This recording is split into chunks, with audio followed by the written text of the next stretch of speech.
Good morning बंधुरा बैशाखीज ब्लगे तुम्हारे अनेक अनेक स्वागत और अनेक अनेक भालोबासा। आमी बैशाखी आज के होच्छे बछरेर लास्ट दिन, आज के होच्छे 31 डिसेम्बर। तो आमी चले जाচ্ছি आमार दिदी बाड़ी और अनिता हाई करे दिल ओ जाच्छे अफिस। ओके आमी स्टेशने छेड़े दिलाम। ओ ट्रेने उठे जाओयार पर आमी अटो करे चले गेलाम बास स्टैंड। तारपर बासे उठे आमी चले गेছি दिदिर बाड़िर ओखाने। तो एकटा एखाने भूल हये गेছে, जेटा हलो जे आमी तो दिदिर बाड़ी आगे कोनोदिन এইভাবে যাইনি, অন্য রুট ধরে গেছিলাম। তো রাস্তাগুলো তেমনভাবে আমি চিনি না। তো আমি বাসের যে কন্ট্রাক্টর ছিল তাকে আমি বলে দিয়েছিলাম যে আমি তো চিনি না, আমাকে ঠিক জায়গায় নামিয়ে দিতে। তো উনি হয়তো ভুলে গেছিলেন, তারপরে আমাকে বলেনি। তো আমি অনেকটা দূর চলে যাই।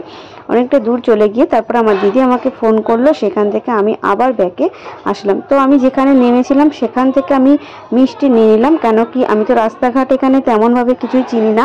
তো আমি ওখান থেকে মিষ্টি নিয়ে আবার আমি অটোতে উঠলাম। অটোতে উঠে আমি ব্যাকে রাস্তায় আসলাম। তো তোমরা দেখো আমি রাস্তা দিয়ে আসছিলাম। তো সেখানের ভিডিওটা মানে সেখানে যে জমি চাষবাসের জায়গা এগুলো তো আমার ভীষণই ভালো লাগে। তো সেইগুলো একটু ভিডিও করে নিয়ে দিদিকে ফোন করলাম যে কোথায় নামবো। তারপরে দিদি সব বলে দিল। তো আমি সেখানে নেমে দাঁড়িয়ে তারপরে দিদিকে ফোন করলাম, দিদি আমাকে নিতে আসলো। তারপরে আমি দিদিদের বাড়ি চলে গেলাম। তো দেখো রাস্তায় নেমে আমি ওখানে একটু ভিডিও করেছিলাম আর দিদি ফোন করেছিল, আমি তখন কথা বলছিলাম, ফোনে কথা বলতে বলতে তখন গেলাম।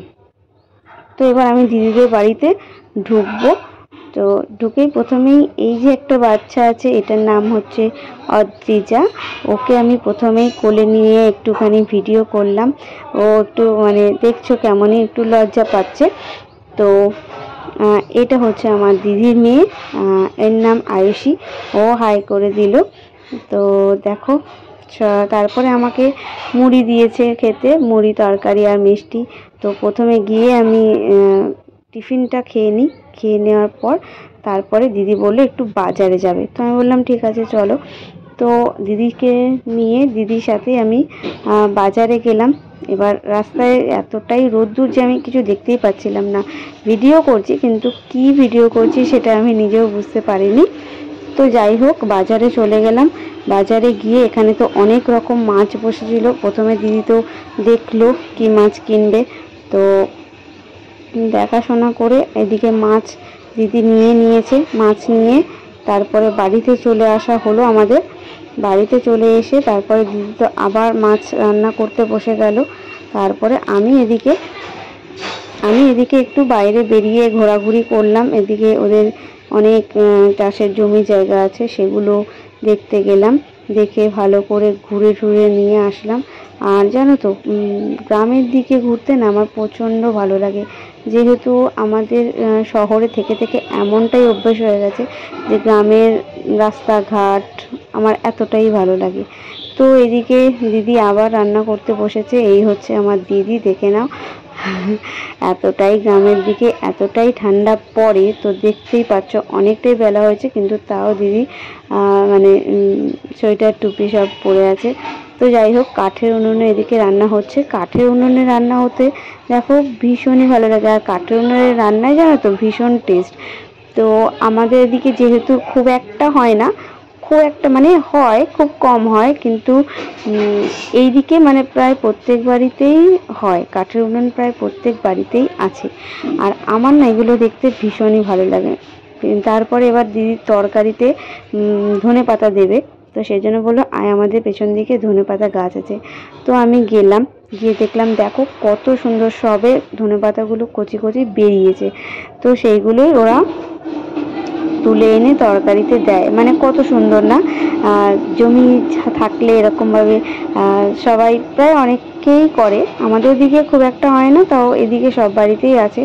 এবার ওদের দরকার হলে ওরা ওখান থেকে তুলে এনে তরকারিতে দেয় কিংবা চাটনি বানায়, এগুলো ওরা নিজেরাই করে। আর এদিকে দেখো গাঁদা ফুল গাছ লাগিয়েছে, এগুলোতে সবে কড়ি এসছে, দুটো একটা ফুল হয়েছে।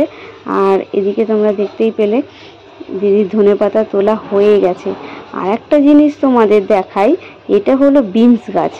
দেখতে একদম পুরো সিম গাছের মতন, কিন্তু ছোট ছোট গাছগুলো হয়েছে, খুব একটা বড় নয়, খুব ছোট ছোট গাছ, এই ছোট গাছের মধ্যেই দেখো কত সুন্দরভাবে বিনস হয়েছে। আমি তো প্রথমে দেখে একদম অবাক হয়ে গেছিলাম যে এটা কি গাছ। তখন দিদি বলল এই গাছে বিনস হয়েছে।